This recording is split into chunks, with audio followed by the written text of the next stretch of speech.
করে দিতে। বাংলায় মমতা ব্যানার্জি জিন্দাবাদ, ভোটে যোগ, ভোটে যোগ,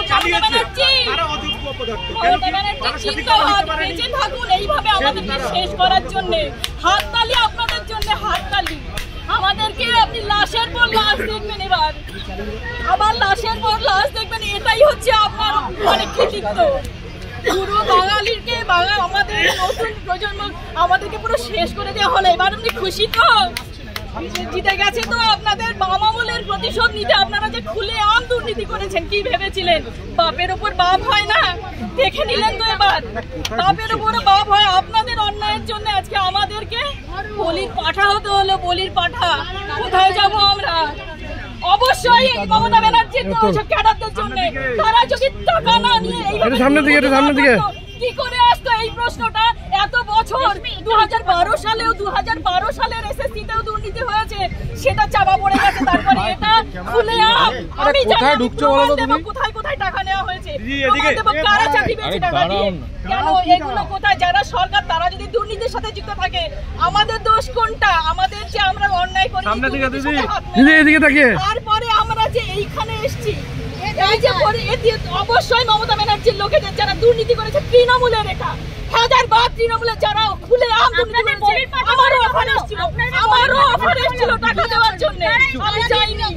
তৃণমূলের লোকেরা নাম বলে দিতে পারি, আমি নাম বলবো না এখন।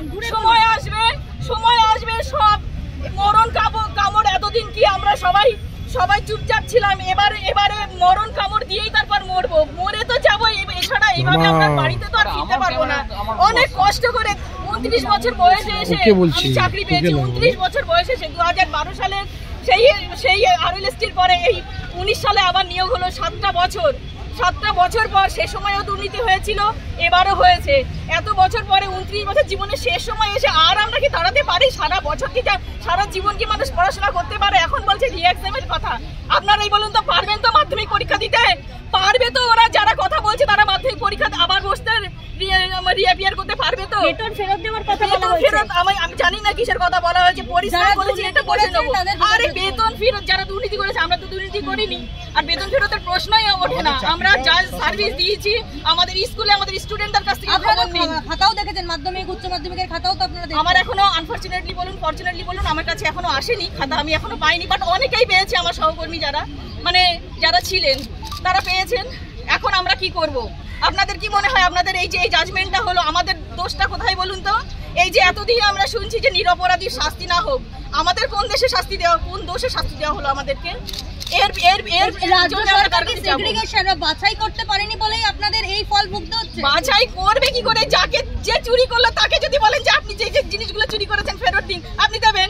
যে চোর তাকেই বলছে বাছা হোক। আজ সে সেগ্রিগেশন হয়েছে হয়নি, তার জন্য সিবিআই দিয়েছে, সিবিআই তার জন্য ডেটা দিয়েছে, মানা হলো না। আমরা কোথায় যাব এখন বলুন তো? আমাদের হয়ে বলার কে আছে?